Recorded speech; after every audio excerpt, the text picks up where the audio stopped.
Avant TikTok et ses tutoriels beauté, les conseils de skincare circulaient déjà, et ce, dès le Moyen-Âge. À latin, bien sûr.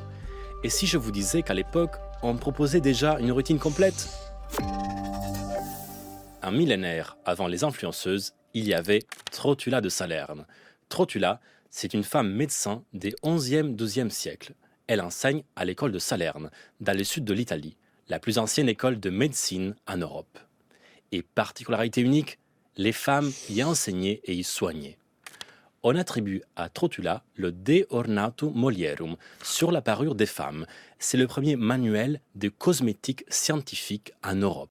Et sa routine beauté a de quoi faire pâlir les influenceuses. On commence par un bon bain. Eau chaude, savon, si possible français, précise-t-elle, puis rinçage au sang de blé.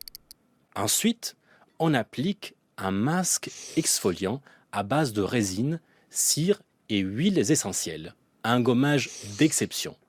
Puis on a l'embarras du choix entre les masques, par exemple au miel, camphre et mauve, et les crèmes, par exemple au suif de cerf et à la poudre de cristal. Pour la bouche, baume à lèvres au miel. Pour des baisers sucrés, puis rouge au bois de Brésil. Et comme fond de teint, la céruse, ce mélange de plomb et d'arsenic pour obtenir un teint blanc. Autant vous dire que c'est hautement toxique, mais on était moins regardant à l'époque. Trotula précisait quand même avec modération car il peut abîmer la peau. Bon réflexe, 1000 ans avant les dermatologues. Et ce qui fascine, c'est que des études scientifiques récentes, menées par des biologistes et des pharmaciens, se sont penchées sur les recettes de Trotula. L'efficacité de certaines impressionne. La science moderne redécouvre alors ce savoir féminin ancestral, longtemps méprisé. C'est en réalité un véritable trésor transmis de femme en femme pendant des siècles. De Trotula à notre cosmétique contemporaine, on retrouve les mêmes gestes, la même logique de soins. Nettoyer, exfolier, nourrir, réparer, et des ingrédients encore présents dans nos produits de beauté. Mais au Moyen-Âge, l'Église s'indigne.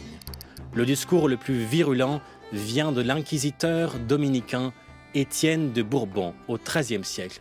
Il écrit les pires horreurs. Une femme est comme un dragon, dit-il. Plus elle est teintée de rouge, plus elle est dangereuse. Se maquiller est même considéré comme un double péché mortel, à la fois d'orgueil et de luxure. C'est diabolique. Pourtant, Trotula, elle soignait. Elle avait déjà inventé la médecine du bien-être, et une médecine entièrement adressée aux femmes. Et aujourd'hui, on redécouvre ce que Trotula savait déjà. Les secrets de beauté passent d'abord par le soin. On rejette les produits chimiques, on revient au miel, aux plantes, aux argiles, aux ingrédients naturels d'il y a un millénaire. Car oui, la skincare, c'est très médiéval. Alors la prochaine fois que vous appliquez une crème de nuit, pensez à Trotula. Aujourd'hui, elle serait une dermatologue aux millions de followers. Chaque jour, un coup de projecteur éclaire notre actualité. Le fil Culture G. Abonnez-vous au podcast.